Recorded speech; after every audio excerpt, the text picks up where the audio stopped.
नमस्कार साथियों, स्वागत है आपका हमारे YouTube चैनल में। आप छत्तीसगढ़ की किस जगह से हमारे समाचार सुन रहे हैं, कृपया कमेंट बॉक्स में लिखकर हमें जरूर बताएं। रायपुर से प्रस्तुत हैं छत्तीसगढ़ के प्रादेशिक समाचार। समाचारों के साथ में रजनी शुक्ला। पहले मुख्य समाचार।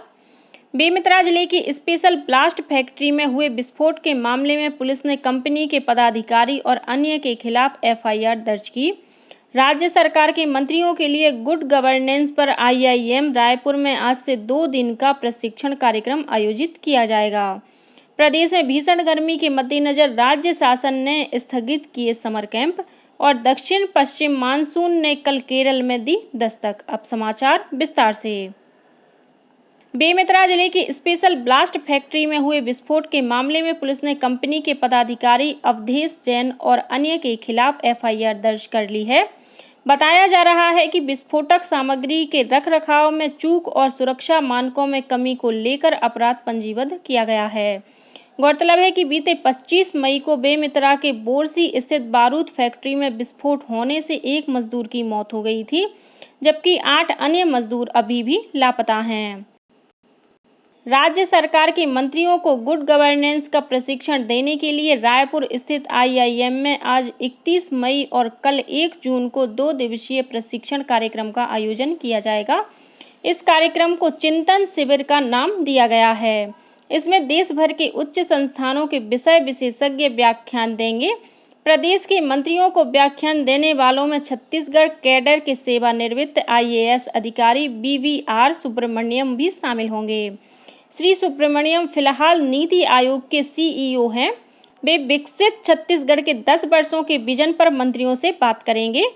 इन 2 दिनों में मंत्री mining, finance, public relation, agriculture और सोशल सेक्टर की जानकारी हासिल करेंगे।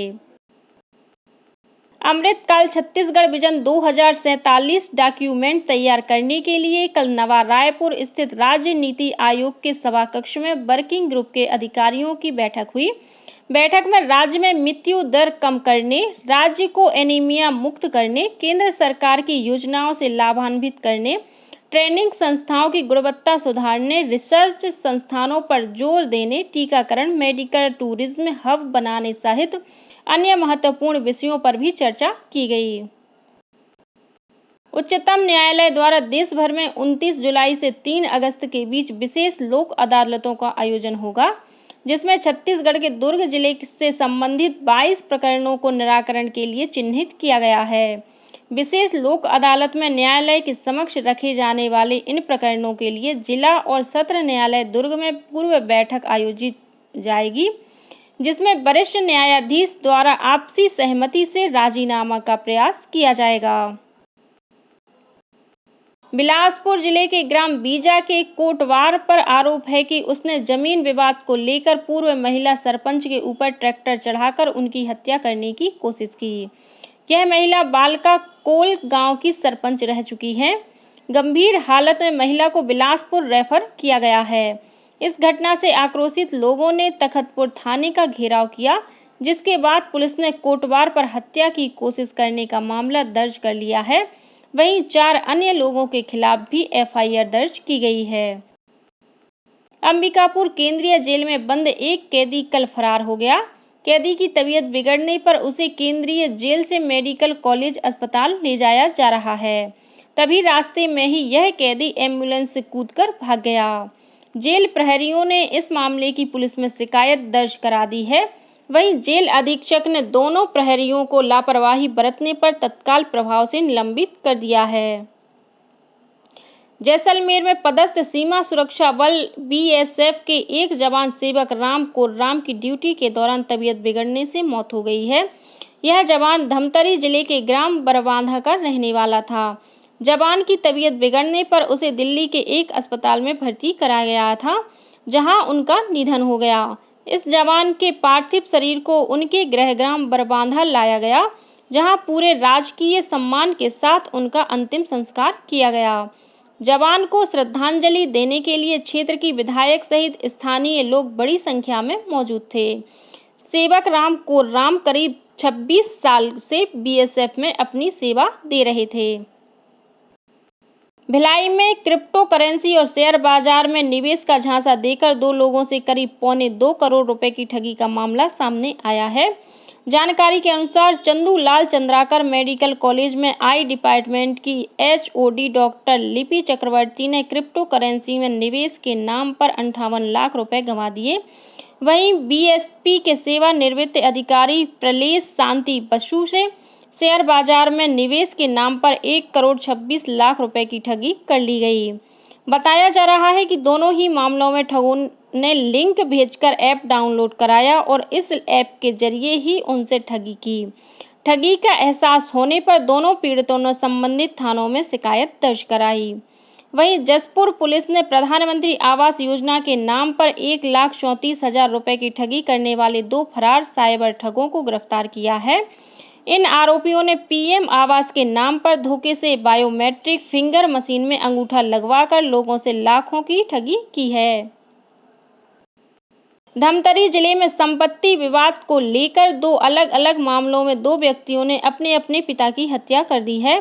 पहला मामला कुरूद थाना क्षेत्र के सिवनी कला गांव का है, जहां भागीरथी पटेल ने पुलिस को सूचना दी कि उसके पिता फिरंता पटेल की उसके बड़े भाई पूनम चंद पटेल ने अपने 3 अन्य साथियों के साथ मिलकर हत्या कर दी। वहीं दूसरा मामला कुरूद के ही ग्राम बकली का है, जहां दीनानाथ देवांगन ने भी पुलिस में शिकायत की कि उसके पिता पंचराम देवांगन की उसके भाई सुदामा देवांगन ने अपने 2 साथियों के साथ मिलकर हत्या कर दी। दोनों ही मामलों में पुलिस ने 4 आरोपियों को गिरफ्तार कर लिया है। वहीं इसी जिले के केरे गांव में एक पिकअप चालक पर मोटरसाइकिल सवार 3 लोगों ने धारदार हथियार से हमला कर हत्या कर दी। पुलिस फरार आरोपियों की तलाश कर रही है। जांजगीर चांपा जिले की बालोदा पुलिस ने जरबे गांव स्थित छत्तीसगढ़ राज्य ग्रामीण बैंक में चोरी करने के मामले में 3 आरोपियों को गिरफ्तार कर न्यायिक हिरासत में जेल भेज दिया है। पुलिस ने आरोपियों के पास से ताला काटने का औजार, सेंसर मशीन और मोटरसाइकिल जब्त की है। पुलिस के अनुसार आरोपियों ने बैंक के कैश बाल्ट को काटने की कोशिश की थी। यह घटना 25-26 मई की दरमियान रात की है, जहां आरोपियों ने CCTV का केबल काटकर बैंक के दरवाजे का ताला तोड़ा था और सेंसर मशीन की चोरी कर ली थी। प्रदेश में भीषण गर्मी और लू के मद्देनजर राज्य शासन द्वारा आयोजित किए जा रहे प्रदेश स्तर के समर कैंप को स्थगित कर दिया गया है। इस संबंध में स्कूल शिक्षा विभाग ने सभी कलेक्टर और जिला शिक्षा अधिकारियों को आदेश जारी कर दिया है। गौरतलब है कि ग्रीष्मकालीन अवकाश के दौरान छात्र छात्राओं को रचनात्मक गतिविधियों से जोड़ने के लिए प्रदेश स्तर पर समर कैंप का आयोजन किया जा रहा था। भिलाई इस्पात संयंत्र के मैत्री बाग चिड़ियाघर में वन्य जीवों को तपती गर्मी से बचाने के लिए विशेष प्रबंध किए गए हैं। इसके तहत बंदरों और पक्षियों के लिए स्प्रिंकलर लगाए गए हैं, जहां सांभर और हिरण के बाड़े में फव्वारों की व्यवस्था की गई है। वहीं बाघों के लिए कृत्रिम वाटरफॉल तैयार किए गए हैं। इसके अलावा जानवरों के पिंजरों को धूप से बचाने के लिए चारों तरफ हरे नेट लगाए गए हैं।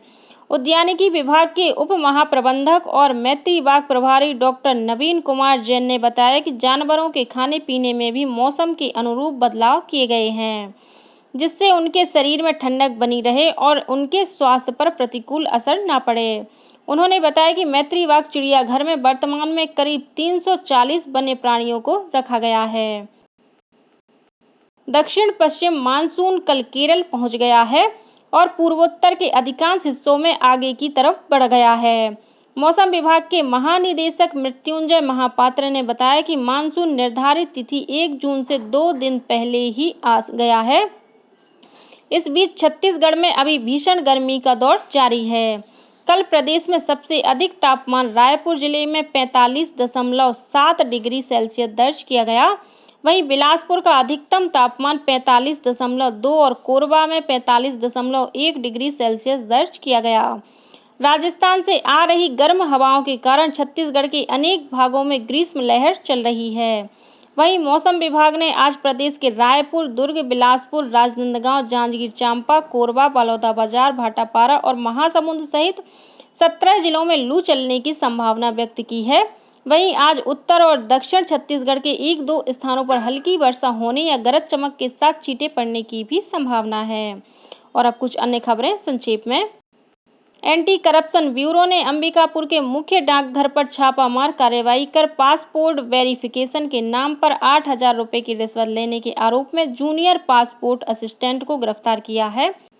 रायपुर जिले के खमतराई थाना क्षेत्र के ट्रांसपोर्ट नगर स्थित शराब दुकान से लाखों रुपए की चोरी करने वाले 4 कर्मचारियों को पुलिस ने गिरफ्तार किया है। इन आरोपियों पर 36,76,000 रुपए की चोरी करने का आरोप है और गरियाबंद वन मंडल कार्यालय में कार्यरत रेंजर भरत भूषण दास का शव उनके सरकारी निवास में संदिग्ध हालत में मिला है। पुलिस मामले की जांच कर रही है। इसी के साथ छत्तीसगढ़ के समाचारों का ये बुलेटिन समाप्त हुआ। नमस्कार।